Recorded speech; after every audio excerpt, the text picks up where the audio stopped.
All right, Hal, if you wanted to come up. Just before we start, Hal has a new, if you want, why don't you come on up? Okay, you reach and then I'll repeat the gist of it for those online.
And how are they able to watch that? If you could repeat that. Okay. Inspiration. All right. So I want to repeat that for those who are online. Okay.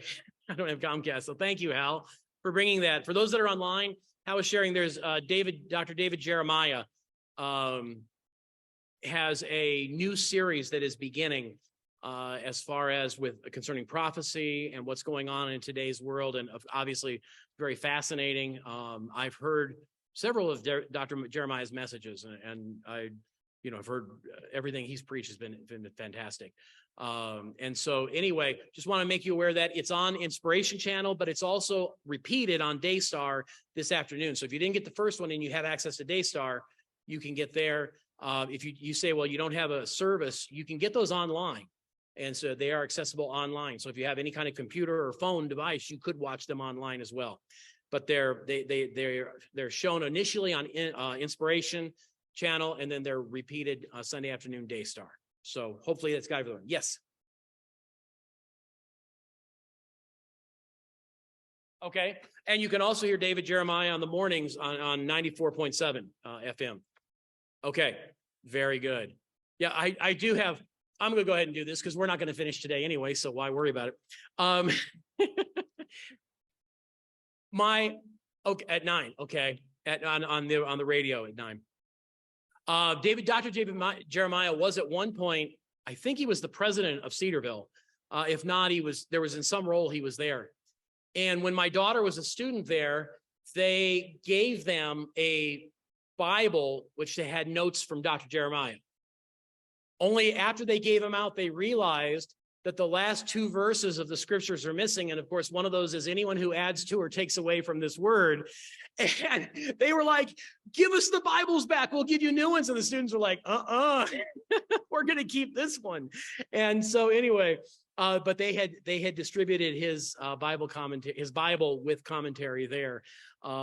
But they had inadvertently left off the last 2 verses. So just a little anecdote there concerning him. All right, we are now looking at, there were 3 questions that were asked that had to do with eschatology. One of them, basically, what are the next things that are going to happen? One of them was, how do we tie together like what's said in Revelation with Daniel and Ezekiel? I actually taught that a few years ago. I taught through Revelation and tied in Daniel, Ezekiel, Isaiah, Zechariah, many of those. And then the third part is specifically was asking about the fig tree prophecy. So we're going to start with the fig tree prophecy. Then we are going to work through basically the next events, and I'm going to end this with the idea, what do we see today in the world that would seem to indicate to us, and there are outlines in the back. If you didn't get one, I did hand out outlines for this. What are we seeing in the world today that would seem to indicate that this is happening or this is close? Now, when I say that, I want to remind you, one of the reasons for the book of 2 Thessalonians was to encourage the believers and to let them know that the rapture had not occurred. So people have been looking for the rapture since Christ went to heaven. Okay, and that's the way it's supposed to be, because there is nothing that needs to happen before Christ returns. His return is imminent, but we don't know how long it's going to be. So I don't want anyone to walk out of here and say, well, yeah, Brian was telling us that, Christ is going to be back in 8 years or whatever. Okay. I do remember, and many of you may remember, the book that was out. I didn't get one at the time. I haven't been able to find one since, but I would love to get a copy of it. 84 Reasons Why Christ Will Return in 1984. That was, 88. I'm sorry, 88. 88 Reasons Why Christ Will Return in 88. It was actually based on, one of the reasons for it was based on what we're going to be reading this morning, that in Matthew 24, where it says, this generation shall not pass. The idea is a biblical generation is 40 years. Israel came into existence in 1948. Therefore, Christ would return by 1988. That was the premise. I also did not get his updated version, 89 Reasons Why Christ Will Return in 89. But that was a joke. He didn't write that. Anyway, so we have to remember, we don't know the exact timing on this. Christ himself said that only the Father knows the hour, the day and the hour. However, what he didn't say is that we wouldn't perhaps know the season. I'm arguing from silence. That's a terrible way to argue, so I'm not saying that. But we might be able to see what's going on and recognize, yes, everything is in place for it to happen now. Whether it happens now or not, we don't know. So if Matthew 24 is where we're going to be for a while, because we're going to be looking at the parable of the fig tree. And I'll read verses 32 through 35, but we'll actually be looking at pretty much most of Matthew 24 at some point. So the parable of the fig tree it goes as follows, beginning in verse 32, Matthew 24. Now learn a parable of the fig tree. Excuse me. When his branch is yet tender and putteth forth leaves, ye know that summer is nigh. So likewise ye, when ye shall see all these things, know that it is near, even at the doors. Verily I say unto you, this generation shall not pass until all these things be fulfilled. Heaven and earth shall pass away, but my words shall not pass away. It's Christ. Now, the first thing we've got to ask ourselves is this: what is the context of Matthew 24? And I'm not going to go into a lot of the explanation of it. Matthew 24 and 25, I believe the context is the second coming of Christ. That is at the end of the tribulation. I will try to be very careful to use the terms rapture and second coming separately, and I'm going to do all I should be able to do this, but I'm going to try to use them consistently. The rapture is when Christ returns in the clouds and calls the church to be with him, all believers to be with him that are living on earth. That's also, and they go to heaven. We believe they're there a little more than 7 years because they're there during the tribulation. And then they return with Christ. And then at the end of the tribulation is Christ's second coming, when he actually comes back to earth and steps down on Mount Zion near Jerusalem. And so the rapture and the second coming are two different events. They are described very differently. And so it's important that we maintain the distinction of the two. And so when you look at Matthew 24 and 25, the context makes it clear this concerns the second coming. So he is talking about Christ returning to earth at the end of the tribulation. And so what is being said here? Oftentimes people will say, well, the fig tree represents Israel. I don't know if I get that from this passage. It looks to me like the fig tree is a sign. When we read verse 32 and we see specifically what it says, what does it say? Now learn a parable of the fig tree. So this is a story teaching a spiritual truth. When his branch is yet tender and putteth forth leaves, ye know that summer is nigh. What is that saying? It's saying that when you see a fig tree and you see the leaves appearing, it's a sign that tells you something is coming. And so what Christ, I believe, is saying here with the fig tree is that just as the fig tree signals the soon arrival of summer, so these things that he's describing here, these signs, these wonders, signal an event. The leaves of the fig tree signal an event. Summer is coming. The signs that are being told in Matthew 24:25 signal an event, the second return of Christ. And so I think when we look at it from this way. Now, we're going to go through this rather quickly because you have your notes in front of you. But in verse 5, what's going to happen? Many shall come in my name, saying, I am Christ, and shall deceive me, and shall deceive many. In verse 6, there shall be wars and rumors of wars. Okay, verse 7, nations will rise against each other, and you can see the list. You've got the list, okay, in front of you. 9, Christians will be persecuted. They will face death. When these start to happen, these are all evidences, these are signs that there's going to be an event, and that event is the second coming. Now, where some people get into the problem is they say, well, wait a minute. Some of those signs are happening now, and you're absolutely right, they are. Christ did not say that these signs will only happen as a sign to the second coming, but he said all of these will happen. And so as we read through these and we look at these, verse 10, many of those who are professing believers will turn away from their faith. Now, you know, even until just a few years ago, it would be difficult for us to say, well, we see that happening a lot here. But now when you have all these people, especially all of these musicians and others who are deconstructing their faith and who are turning away, now we are seeing that happen now. Does that mean I think Christ is going to be coming back soon? No. Well, 7 years plus whenever to the rapture, he will be coming back, but that's not a sign indicating it because the rapture has not yet occurred. This is not a sign of the rapture. This is a sign of the second coming.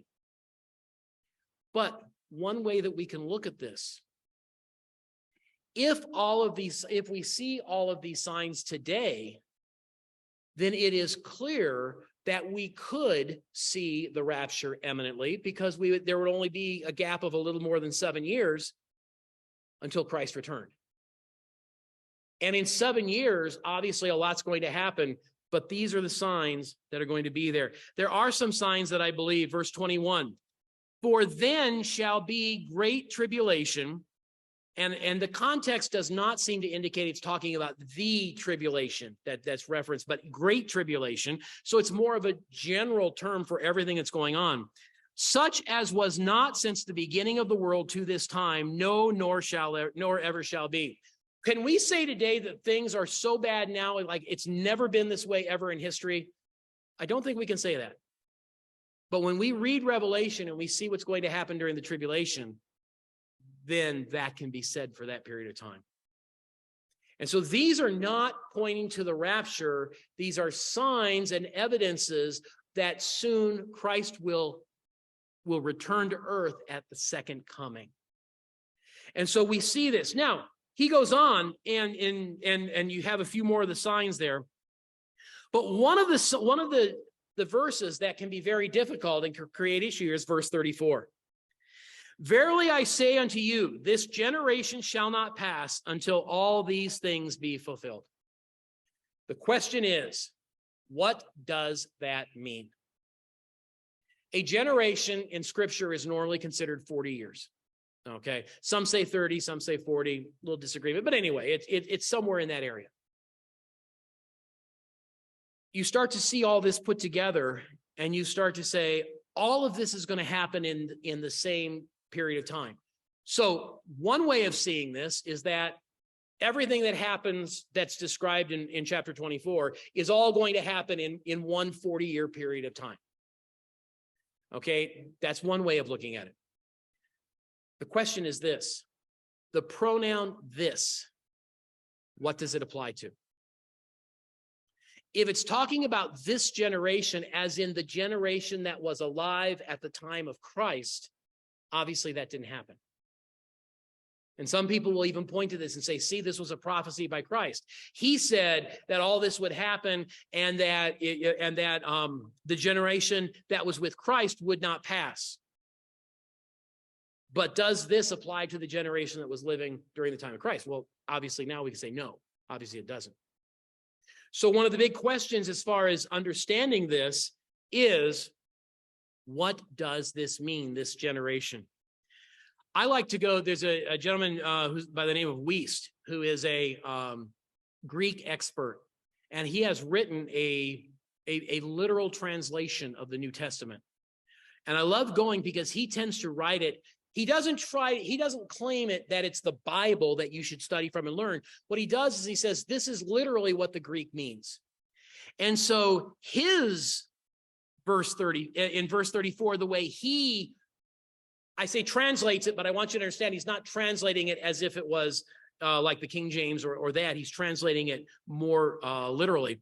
This nation shall by no means pass away until all these things take place. So now it's not a generation, but it's a nation. Now here's the next question. What does nation refer to? Does nation refer to the nation of Israel that came into existence in 1948? Is that part of the prophecy? If that's the case, and you could make the case, what is being said here is when Israel became a nation, it will stay in existence until all this happens. In other words, Israel as a nation state will not disappear like it did at one point in time. There was an Israel, then there wasn't an Israel, then there was an Israel, which, by the way, is unique in history for a nation to come back like that. So in 1948, Israel was reconstituted as a nation. It has been recognized now. It is a recognized nation. And so one way of interpreting this, and I have no problem or argument with this, is that the nation of Israel, once it was reformed, will continue to exist through to the second coming of Christ. That would be a promise for the nation state of Israel. Another way of interpreting this is to look at the word that's translated generation or nation. And I really got a glimpse of this when we were in Lithuania. The Lithuanian word for nation is tauta. But what's interesting is that same word tauta not only means nation, but it can also literally mean a group of people or a nationality. And so if that's the case, a second interpretation, possible interpretation of this verse is that the people of Israel, the culture of Israel, the fact that Israel, even if they didn't physically have the land, Israel has always existed. That's one of the promises of God, Abraham and others following, that nation would never cease to exist. There would always be a remnant. And so a second way to interpret this, or a different way to interpret this, is that what Christ is saying is, just as Israel is here now, Israel will continue to exist and to go through the tribulation to the second coming of Christ. So it would be a reiteration of an earlier promise, and God oftentimes restates his promises. And so if you look at it from either one of those standpoints, then you can say, okay, that makes sense. Whether you want to apply it to the nation state of Israel or to Israel as a people group, either one fits the grammar, either one fits the verbiage, fits the Greek word for nation or generation. A third interpretation of this, and this is one I would disagree with, just not from a biblical, it doesn't create biblical conflict, but it just doesn't make a lot of sense to me, is that what Christ is saying is the generation that sees all of these signs, that generation is the one that will see the return of Christ. All of these signs are describing what's happening in the tribulation. The tribulation is a 7-year period of time. So why would Christ say the same generation that sees the beginning of this will see the end of it when it's only 7 years to begin with? That to me doesn't make a lot of sense. It doesn't create conflict. To me, it just seems like it would be superfluous, and I don't think Christ would say something like that. So do I disagree with it from a biblical standpoint? No, more just an understanding standpoint. But however you look at this, Christ is saying, you will recognize these signs, and they point to an event, the second coming of Christ. And so, some people have asked, well, does the fig tree represent Israel? I think the fig tree, I don't think it represents Israel. I think what it does is it represents the fact that signs are being given that will let people know Christ is coming back, his second coming. And so that would be my interpretation of this parable, as far as that goes. Now, taking that and then walking into the next sense, what is going to happen as far as prophecy is concerned? Because that was one of the questions that was asked. And so I want to go through that. The next event, and by the way, as I'm going, you have any questions, you have any thoughts, you want to add anything, please do. Please do. The next event is the rapture of the church. Okay, the rapture of the church is described in 1 Corinthians. It's described in 1 Thessalonians 4, 1 Corinthians 15. And based on these combinations, the word, I've heard people say, well, rapture is not in the Bible. The word rapture is not in the Bible. It is a transliteration of the Greek word rapturo, which means to snatch away or to take away, which is used. So it's that kind of argument. It's the same kind of argument that says, well, dinosaurs aren't in the Bible because the word dinosaur is not in the Bible. Okay. It's described, the rapture is described as an event in which Christ meets us in the air, us being all who are believers. All believers are removed from the earth. They meet Christ in the air and they return with him to heaven. Okay, that's the rapture. What needs to happen for the rapture to occur? Nothing. It is the imminent return of Christ. Bill? It's not the second coming. The rapture is separate from the second coming. Rapture is before the tribulation. Second coming is at the end of the 7-year tribulation. Exactly. And so what we have the rapture. Nothing needs to happen for the rapture to occur. It will occur instantaneously. Okay. The way it's described in 1 Corinthians 15, 51 and 52, behold, I show you a mystery. By the way, New Testament, the word mystery, it does not mean it's like mysterious. It's out in the fog. We can't understand it. A mystery in the New Testament is something that was not revealed in the Old Testament, but is now being revealed in the New Testament. So what was not revealed in the Old Testament, but is being revealed in the New Testament? Well, by the way, the second coming was revealed in the Old Testament. There are prophecy in Daniel, Ezekiel, others about the second coming of Christ. The rapture was never revealed in the Old Testament because the church was not revealed in the Old Testament. The church was a mystery at that time. So he says, behold, I show you a mystery. He's talking about the rapture, something new that the Old Testament saints didn't know about. We shall not all sleep, meaning we shall not all die, but we shall all be changed in a moment, in the twinkling of an eye, at the last trump.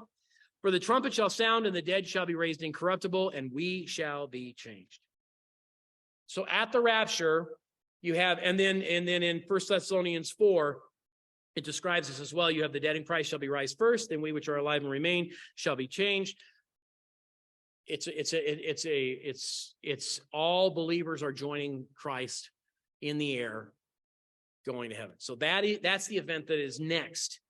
Okay, from that point, people will often say, well, the next event is the tribulation, the beginning of the tribulation.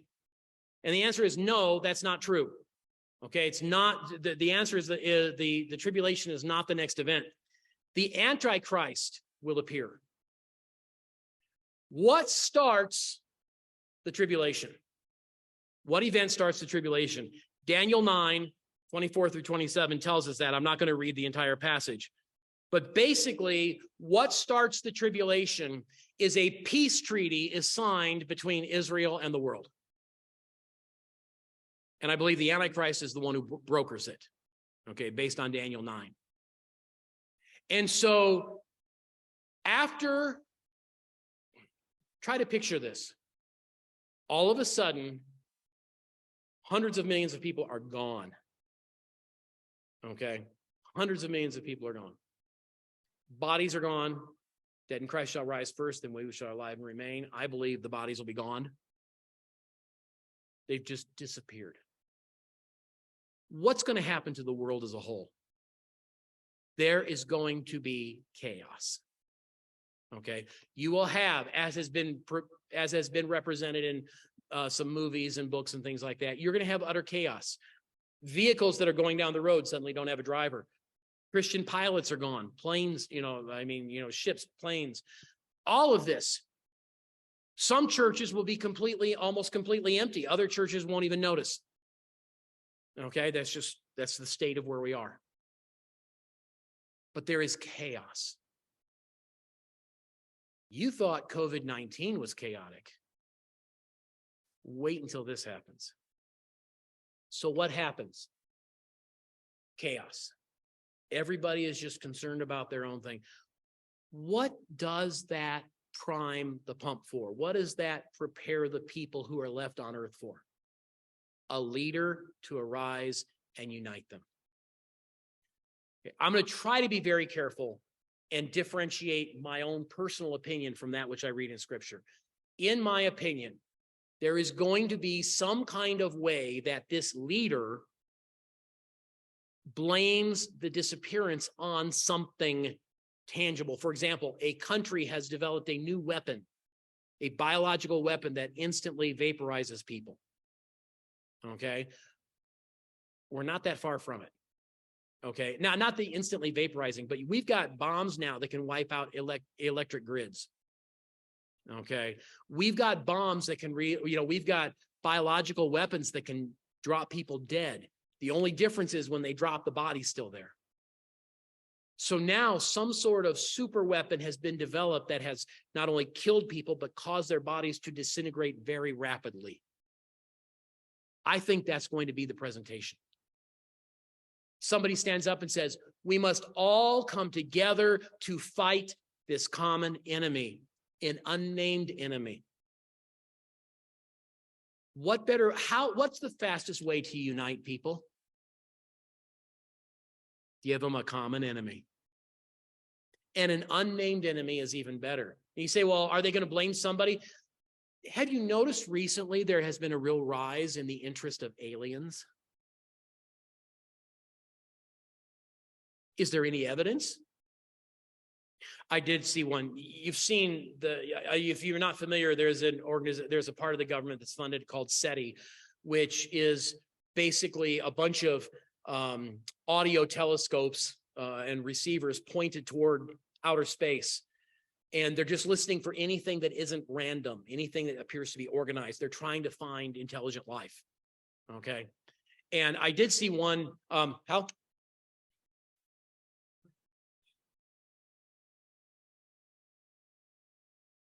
The movement, the question is, what about the movement toward artificial intelligence? Obviously, that is something that can be incorporated into it. Because if you have artificial intelligence on that level, if you could develop, for example, very small devices that can be transmitted through the air that can penetrate someone and then immediately vaporize them or, quickly cause disintegration. Exactly. The idea is, what if the wrong people get their hands on artificial intelligence or things like that? I think it's all part and parcel. I think it's all part of it. Yes. I did really like one meme I saw. You see all these parabolic antennas and everything pointed toward the heavens. And it says, man is looking for intelligence in outer space. He should be looking for stupidity on Earth. Okay. Unfortunately, that one pretty much hits home. But the idea is this. After the rapture, immediately after the rapture, hundreds of millions of people, if not maybe billions of people, are going to be gone. I believe their bodies are going to be gone. Everything's going to be gone. So what happens? Someone stands up and says, we must all come together. This clearly is an alien attack. Is the world not primed for that? Especially when you remove the believers who have the wisdom, who have much of the wisdom and who have the Holy Spirit guiding them, they're now all gone. So at the moment that the Antichrist arises, there are no true believers on earth. The Holy Spirit is not indwelling anyone. There will be throughout the tribulation. People will get saved during the tribulation, millions, but not at this moment. So what happens right after the rapture?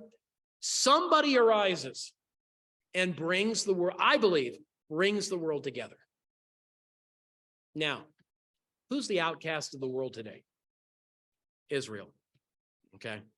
Right now, the US and the UK are the only countries that regularly stand with Israel in the United Nations. Okay, they're the only two. And then the only UK and US do it because we have a special political relationship. Basically born out of World War I, World War II. We're the only two countries that stand. Now, if America continues her decline, and she is declining rapidly, and a political party gets in place that does not like Israel, I mean, it's already happening in Britain. It's happening here with individuals, but there are enough people left. But what happens when the nation has started to turn against Israel and then all the believers are removed? We're primed for US just going along with the rest of the world. Okay. And our leaders will take us right, the leaders would take us right down that path. So what do we have after the rapture? We have somebody arising who is going to bring, I believe, is going to bring the world together. But Israel is the pariah. Israel is the outcast. But Israel is technologically advanced. God has blessed the nation of Israel in many ways. He has said that. And Israel brings to the table a lot. Do you realize Israel has developed what they call, I think I presented this several months ago, what they call the sniffer. It's a little device you plug into your phone, you download an app, you run the app, you breathe on it through your nose, and with that device, they can detect certain types of cancer. It's called I think it's called the sniffer, and other diseases. That's Israeli. Almost everyone today uses in some form the USB hard drive. USB was an Israeli invention. The Israelis are on the forefront of technological advances, and especially in the medical area. So now put all this together. And again, this is me looking at all the pieces and me coming together with this conclusion that's mine. I'm trying to be very careful that this is my opinion. When you look at the situation, what do you have? Hundreds of millions, if not billions of people are gone. Some kind of biological attack as it affected the bodies. Israel is a leader in medical technology and research. The rest of the world says, we hate Israel, but we really need Israel. So somebody comes up, arises, who's probably already in a position of leadership, but now ascends even to a greater point and says, guys, we got to get together on this. We can't have a faction. Ready for this? A house divided shall not stand. Okay, I can just see him using something like that. We as the world, we have to come together as a one world unit so we can then attack and defend and attack those that did this to us. Now, of course, it wasn't aliens, but I think that's one of the most natural ways of presenting it. So what happens? You've got certain nations that say, we don't want to do anything with Israel. You've got Israel that says, we don't want to do things with certain nations. This man arises. If I had to guess, again, complete guess, I think he's a European Muslim. Just my guess. He's got connections in Europe. He's got connections with the Muslim world. He arises and says, we need Israel. Israel needs us. We don't have to like each other, but let's agree not to attack each other. And Israel goes, sounds good to us. The rest of the world says, sounds good to us. And he brings them together. So immediately after the rapture, what we see is we see the rise of the Antichrist. With that, then, with the rise of the Antichrist, Daniel 9:24-27 brings this covenant. Well, I'll just read the last part of it. The Messiah will be cut off after 60. Basically, when you read Daniel 9:24-27, when it's talking about a week is a 7-year period of time. A week refers to 7. It's a 7-year period of time. So when it says after 62, which is 60, after 62 weeks shall the Messiah be cut off, not for himself, for the people. And at the end there is a flood, and he shall confirm the covenant with many. So what happens is the last part of it, and he shall confirm the covenant with many for 1 week. In other words, it's a 7-year covenant. And in the midst of the week, halfway through, he shall cause the sacrifice and oblation to cease. So we get a little idea. Part of the covenant, part of this agreement says Israel gets to rebuild the temple and start offering sacrifices again. So now we have a temple that's being built that will be, by the way, if you look over in Israel right now, they've got all the materials ready to build the temple. They're just sitting there waiting to go. They even have red heifers. Okay, I mean, it's all there. So they are ready to go, but they can't rebuild right now because part of where they would rebuild is on Muslim-held territory. So in the agreement, Israel, apparently based on this, is allowed to rebuild the temple exactly where it's supposed to be because they will be able, part of the agreement is they can restart their sacrifices. And then this says in the midst of that, in the midst of the week, halfway through, he stops that. He attacks that. So this is what we have set up here. We have the rapture, we have the appearing of the Antichrist, and we have the signing of the peace treaty. Okay, what happens next? Come back next week and find out. All right. Or just read your Bible.